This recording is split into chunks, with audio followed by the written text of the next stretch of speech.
Yeah, Bryan Lewis, CEO of IntelliCheck, stock symbol ID. And I asked him to come back because Bryan was on the air with us. And typically if we have a big name on the air with us, we get 5 or 6 emails. I got 13 emails asking about what these guys do, and especially with respect to what IntelliCheck does. So Bryan joins us again via Skype here on the Big Biz Show. Bryan, thanks for swinging by again, my friend. Thanks for having me back. You almost had to have me interview you. No. So. Well, listen, when we started the show, I got pulled out for a bigger name. That's how it happens. Okay, so here's my question for you. The last time you were on the air with us, we talked about identification, authentication.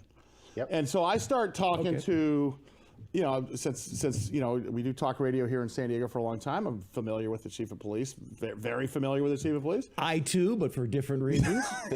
Continue. I talked to the mayor. I went to dinner with the mayor on Saturday. I asked, this is a real big deal. First of all, nobody is doing what you're doing, but I want to talk, let's start talking about the municipality part of this thing, because number one, first, tell people who haven't seen you before what you guys do, but let's get right into the fact of you have seriously found a pain point in the market that no one has addressed yet.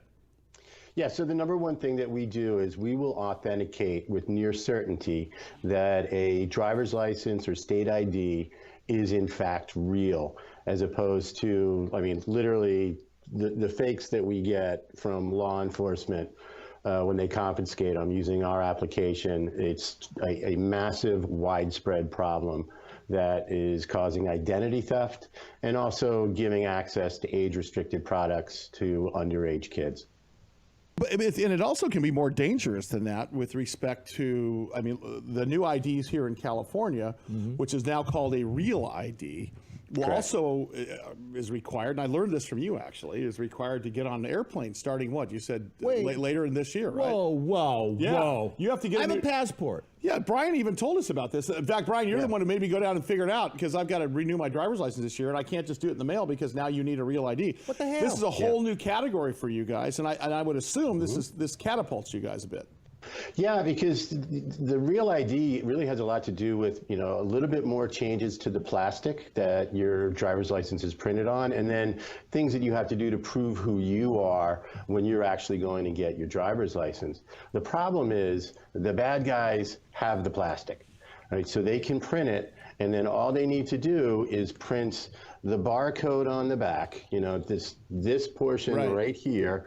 They need to just print that so that it scans and follows a standard format that isn't what each state does. And if you don't know what each state does, you're going to get fooled. And all the websites, all of them advertise that they will scan. They pass the UV and the backlight test. They brag about how good their plastic is with all the holograms and every bit of safety, things embedded in it, the microprinting, the type of plastic used.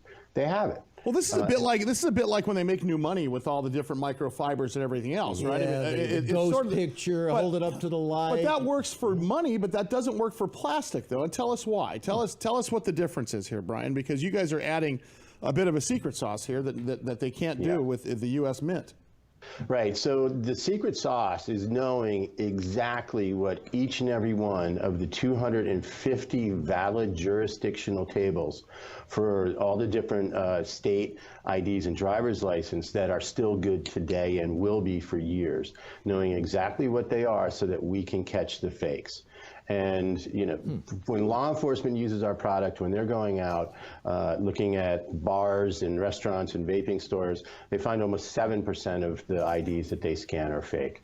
We see in the retail industry, we're stopping somebody from using a fake ID to steal an identity on average every 90 seconds. So this is a massively prevalent problem. 14.4 million American adults had their identity stolen last year. The numbers aren't out for kids, but the year before, minors, 1 million of them had their identity stolen.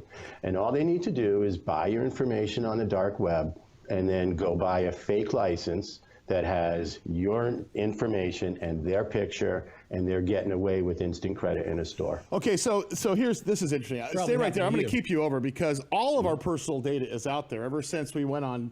Remember when you went to you did the dial-up and you went to CompuServe or Prodigy? The first, I know what I'll do. I'll just What's your driver's license? Here you Sir, go. Here it is. Here's and my your social here, yeah, and here's my thumbprint. I mean, Yeah. they didn't have We didn't biometrics know. then, but we would have. I thought I so could it's erase. already out there, and it's available for sale. But one thing I learned from him is that it's available for sale very cheap. So I want to talk a little bit more about that because I can tell you, Bryan is not only the CEO of IntelliCheck. By the way, they're publicly traded on the stock symbol IDN, and we're going to see a lot more of him because I'm going to talk him into coming on the air with us more. Yeah. But also, he's the expert in this game. So we're going to talk to identity fraud, and losses go beyond the initial impact of what you think on that is. That's what's coming up. Big Biz Show with Russ. Thank you.